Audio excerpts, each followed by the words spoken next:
welcome you with us here on Business Today. I'm Abha Bakaya. Here are the headlines.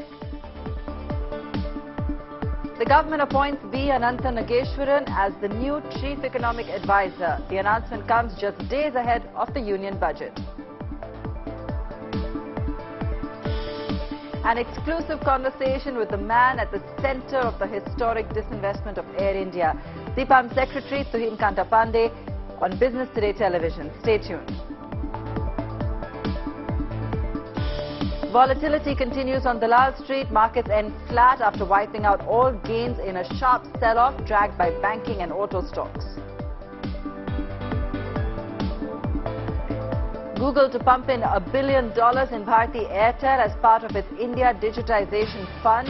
Google will acquire 1.28% stake in Airtel and $300 million will go towards a multi-year commercial agreement.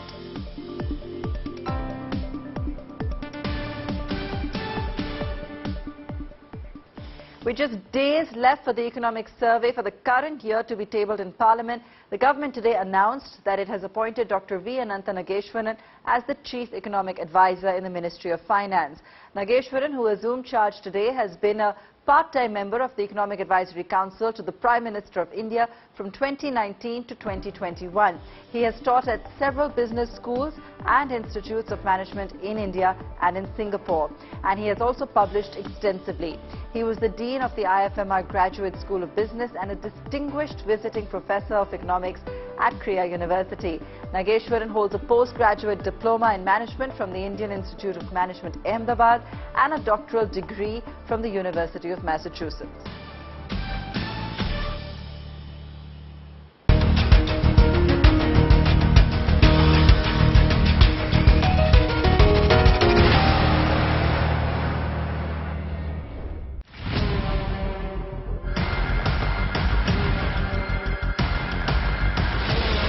Very happy to have Air India back in the Tata Group.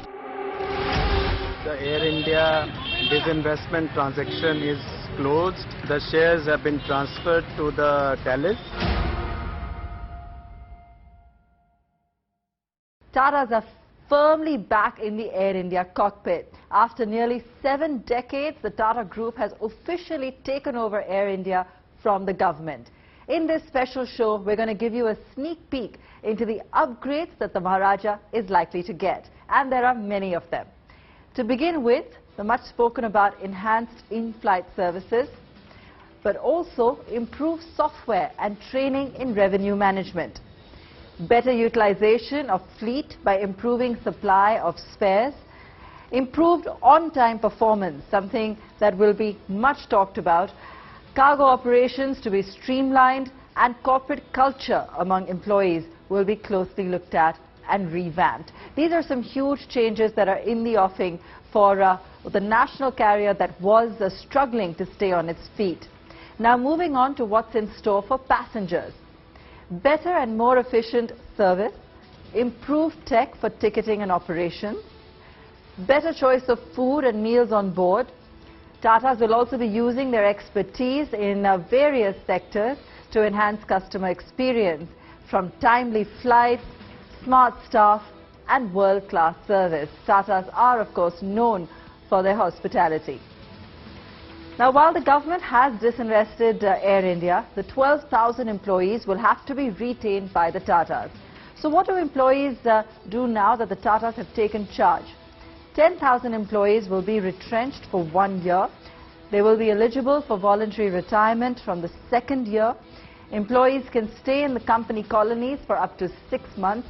We'll continue to get benefits like PF and gratuity.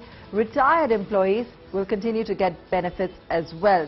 Negotiations with unions to resolve pending demands are ongoing.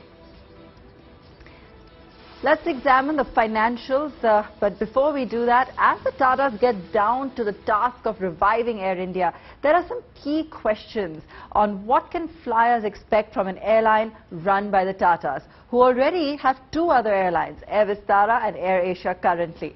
For more on that, we're joined by Jitendra Bhargava, former Executive Director, Air Indian, and the author of the book, Descent of Air India. Welcome, Mr. Bhargava, and it's great to have you for this discussion. Let me begin by asking you, what can passengers expect? Because it's much talked about. This is now an airline that's going to have enormous market share and is going to make a huge difference to flyers. See, there are two aspects that passengers must focus on.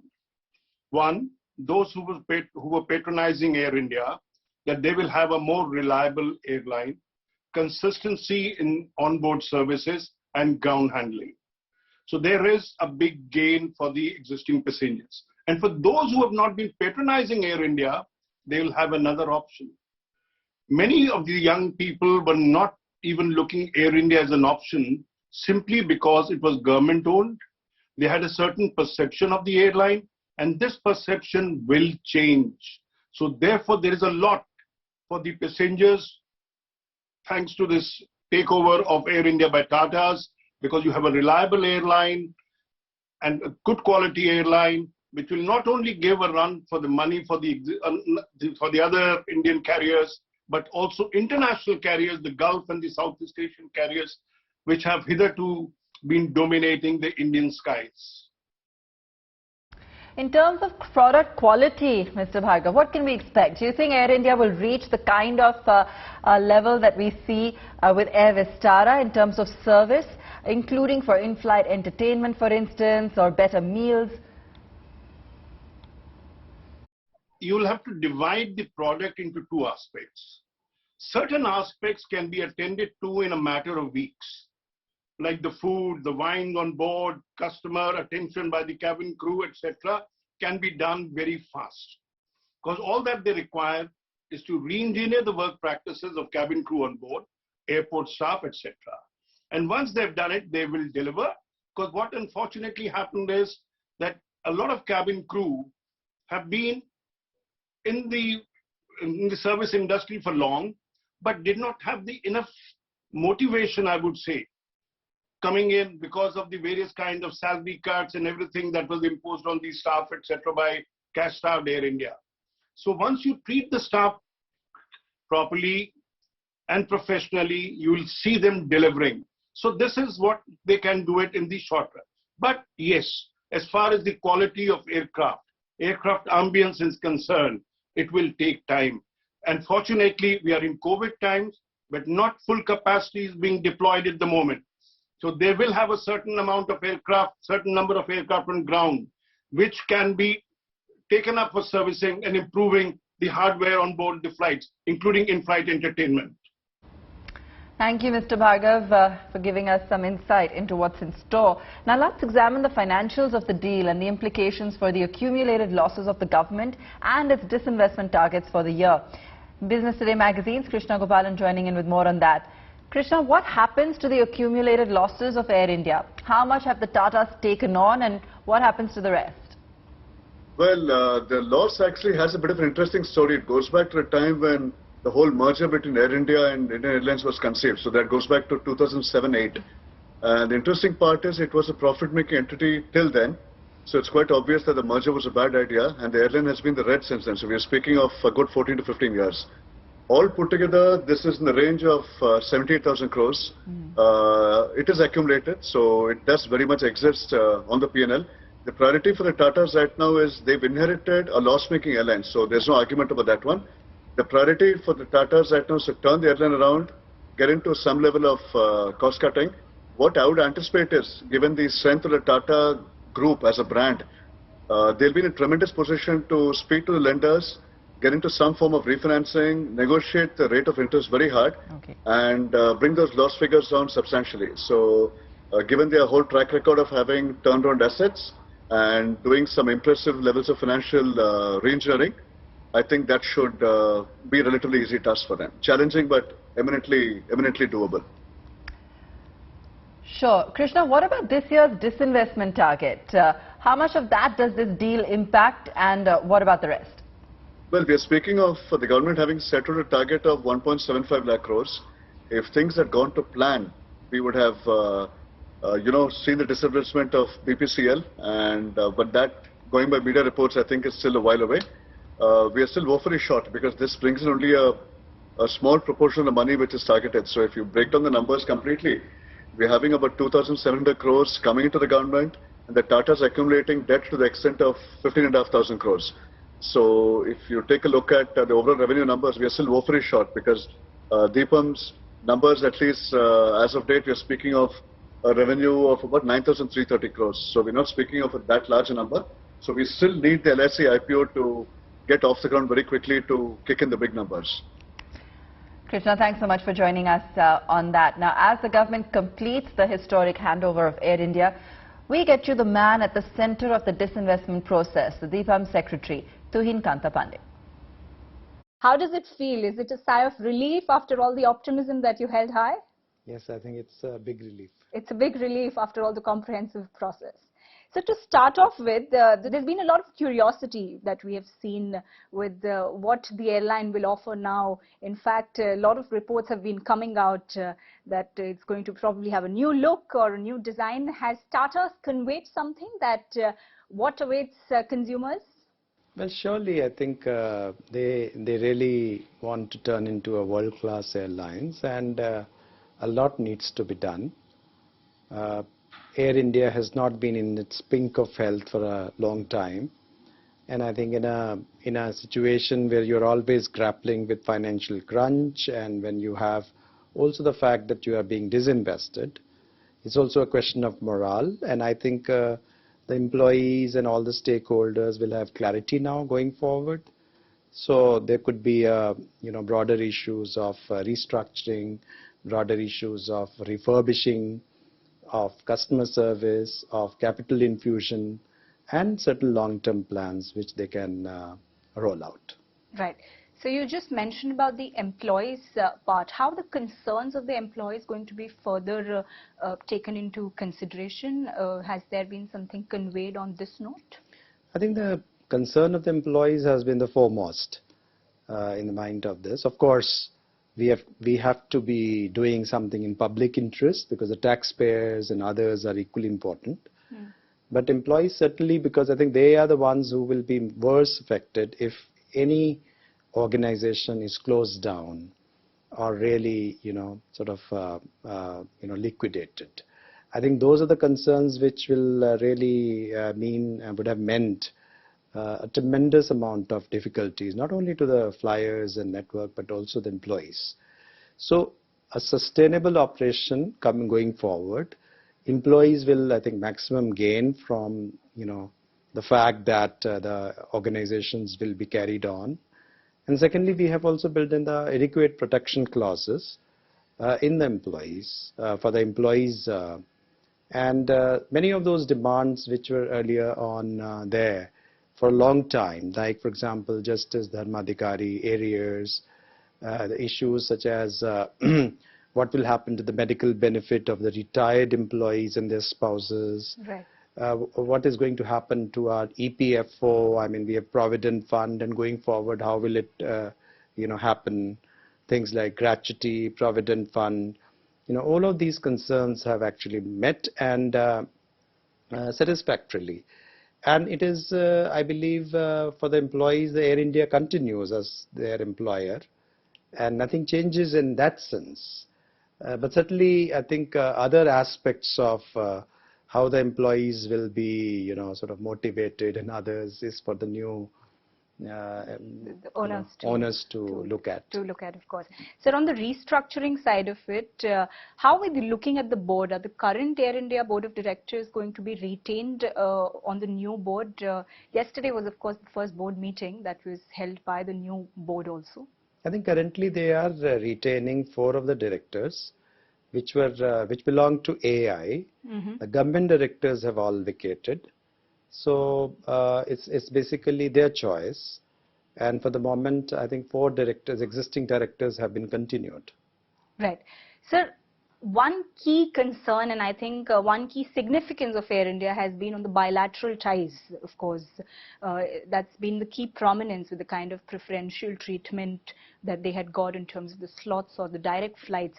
Has the government thought how will they take this forward? Will it retain the national carrier tag? Because it's, of course, the Maharaja has been home to a lot of consumers. So the Air India as an organization continues. So there is Air India, what is the slots which are going to be there, These are all a part of the, the information memorandum. It's a part of the bidding process, what will be available going forward. So obviously it's you are not, creating a vacuum. And those are there, those are there. So going forward, I think they have to be utilized, and it's also, many countries are following open sky policies and so on. So I mean, it will be subject to the concerned rules and regulations of India and other countries. So it's like an organization as an ongoing concern which has been divested. Got it. Just moving a bit towards the whole disinvestment process, sir, and we as a team must first congratulate you for leading this exceptionally. To understand, of course, on the disinvestment target, which was fixed at about 1.75 lakh crore, it looks very unlikely that it could be achieved, of course, in the next 2 months. By what percentage, if you could give us an idea, are we going to see a shortfall? See, I think we need to understand that this target of 1.75 lakh crore was fixed last 1st of February. And since then, we had a Delta wave and an Omicron wave. So we have uncertainties which kept on happening during the course of the year. And we had also slowdowns and fast forwards also. As I said, roller coaster. Because, you go forward and then you have a slowdown. I mean, last couple of months, we do had lots of sicknesses among our advisors, our staff, and among our officers. So, but then I think there are certain things which have carried on. So, how many transactions we are able to exactly, conclude will depend upon also going forward. What will be the bidders' attitude, those who are into it. And some of the things that we wanted to close, I think we might be able to close some of them more transactions as well. Right. And of course, the biggest one is that LIC IPO, and that one which I think has a total focus currently. Right, and that has to be my next question, sir, that what is the exact position when it comes to the LIC IPO? There were talks that the prospectus could be filed probably around the budget time. Is that still on track? Yes, I can't give you exact date, but it's very, very advanced stage, and it's almost done, so to say, and we are just putting some numbers which will flow from the embedded value report, which I believe is in very advanced stages. We had a very big issue of fund bifurcation this time around, because LIC has been maintaining one fund since beginning, right. Because of the change in legislation which came into effect from 1st of April. In September, they have done the fund bifurcation, then the accounts have to be bifurcated too. Those have to feed into the EV report. And an EV report then has to go into ADA for approval, and then we can actually put it on in the DRHP, because those are the last link process. Rest everything is just tied up in DRHP. Right. And on the roadmap, what can we expect? Of course, LIC IPO is one key project, task that you're focusing on. Besides that, do we expect something to close soon? I think maybe we may have announcement maybe very early also on one of the transactions. Okay. And so one question on the BPCL, that's seen some kind of lag, but we also understand, like you mentioned, it's because of the two variants of the COVID that had impacted the process of BPCL. Will that pick up in the upcoming fiscal? Yes, I mean, we are hopeful, because I think, as I said, I said before that BPCL is a very large transaction in terms of equity value that is on offer. There's also an open offer involved there. So in time of amount of resources which are required to close the transaction is pretty large. And I think the bidders have to really organize their sort of money before they can put in a financial bid. So that's where we are, and we are pushing them through our transaction advisor. Got it. So one last question. I'll put this in Hindi for our larger audience. बहुत एक emotional journey रही है ये दीपम के लिए, and especially आपके लिए sir, क्योंकि Air India सिर्फ एक normal sale process नहीं था, लेकिन एक larger task execute करने को था. ये emotional भी होगा, practical भी होगा. कैसा लग रहा है ये देखकर कि you have finally reached that day जहां 100% handover हो गया है? पहले तो मैं ये बताना चाहूँगा कि इसको कार्य को करने में बहुत लोगों ने inter ministerial base as a team काम किया है. तो सबसे पहले तो ये टीम की सक्सेस है. मैं इसको टीम इंडिया कहूँगा, क्योंकि team India for air India. Team India for air India, because हमारे बहुत से मंत्रालय इसमें संलिप्त हैं. That's the DIPAM secretary exclusively right here in India today. That's all from us for now. Thanks so much for watching.